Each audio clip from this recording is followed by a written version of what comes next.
Assalamualaikum warahmatullahi wabarakatuh. Alhamdulillahirabbil alamin. Wassalatu wassalamu ala asrafil anbiya'i wal mursalin wa ala alihi wa sahbihi rasulillahi ajmain, amma ba'du. Materi kita pada kesempatan ini adalah teknik analisis data. Ya. Cara membuat atau menentukan teknik analisis data dalam sebuah penelitian ilmiah. Kita lanjutkan. Analisis data adalah proses mencari dan menyusun secara sistematis data yang diperoleh dari misalnya wawancara, kemudian catatan lapangan, dan bahan-bahan lainnya. Sehingga dari data tersebut mudah untuk dipahami dan temuannya dapat diinformasikan kepada orang lain. Kemudian dalam definisi yang lain, analisis data adalah pengelolaan dan penafsiran data. Sebuah kegiatan untuk mengelola dan menafsirkan data. Itulah yang disebut dengan analisis data. Kemudian ada definisi yang lain, yaitu proses penyusunan data agar dapat ditafsirkan. Ya. Proses penyusunan data agar dapat ditafsirkan. Itulah yang disebut dengan analisis data. Dalam penelitian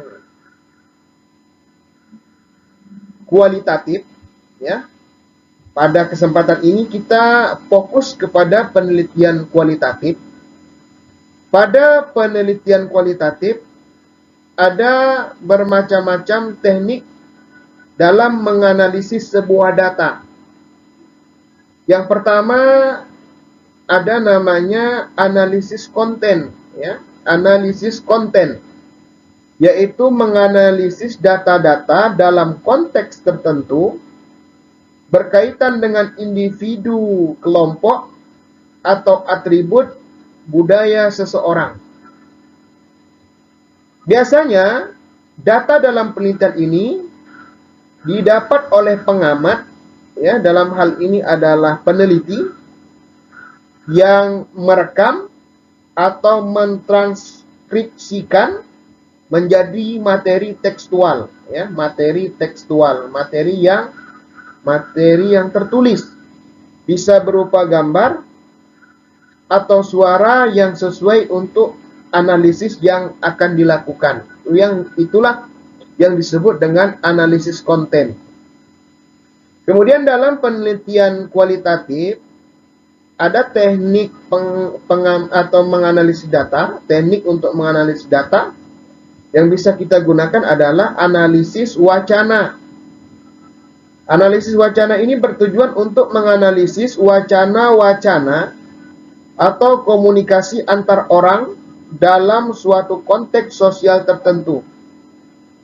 Bidang yang dikaji pada analisis wacana, ya, yaitu berupa pidato, tulisan, bahasa, percakapan, baik itu bentuknya verbal ataupun non-verbal, dan sebagainya. Ya. Kemudian yang ketiga, dalam menganalisis sebuah data kualitatif, kita bisa menggunakan teknik analisis data naratif.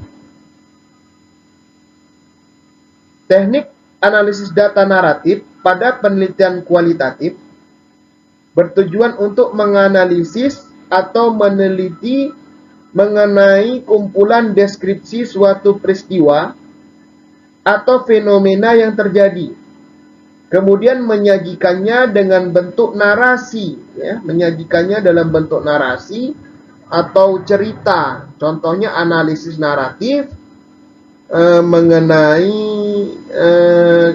kajian biografi tokoh, ya, mengenai kajian biografi tokoh. Baik, kita lanjutkan. Ini kita langsung ke contoh, ya, bagaimana cara membuat teknik analisis. Biasanya teknik analisis itu letaknya pada metode penelitian. Sebagaimana sudah kita bahas sebelum-sebelumnya, metode penelitian itu biasanya memuat tentang pertama jenis penelitian, yang kedua lokasi penelitian, yang ketiga objek penelitian, yang keempat sumber data penelitian, yang kelima populasi dan sampel, yang keenam teknik pengumpulan data, dan yang ketujuh teknik analisis data. Inilah materi yang kita pelajari pada kesempatan ini. Dalam membuat teknik analisis data, ya, biasanya kita mulai dengan kata pengantar. Misalnya teknik analisis data yang digunakan dalam penelitian ini adalah sebagai berikut. A. Yang pertama adalah metode deskripsi. Metode deskripsi adalah sebuah sistem penulisan dengan cara mendeskripsikan realita fenomena sebagaimana adanya yang dipilih dari persepsi subjek. Nah, itu yang disebut dengan metode deskripsi. Kemudian teknik yang kedua dalam menganalisis data yang kita gunakan adalah misalnya metode konten analisis. Metode yang digunakan untuk menggambarkan, mempelajari, dan kemudian melakukan analisis terhadap apa yang kita selidiki. Itulah yang disebut dengan konten analisis. Dalam teknik analisis data ini, ya, kita boleh menggunakan lebih dari 2 atau 3, ya, tergantung bagaimana kita menganalisis dalam menganalisis sebuah data. Jadi di contoh ini kita hanya menggunakan 2 teknik analisis dalam menganalisis sebuah data, yaitu deskripsi dan konten analisis. Itu hanya contoh saja. Mungkin kita bisa menambahkannya dengan yang lain. Mudah-mudahan bisa dipahami dan bermanfaat sehingga kita menghasilkan karya ilmiah yang benar-benar berbobot dan berkualitas. Terima kasih. Wassalamualaikum warahmatullahi wabarakatuh.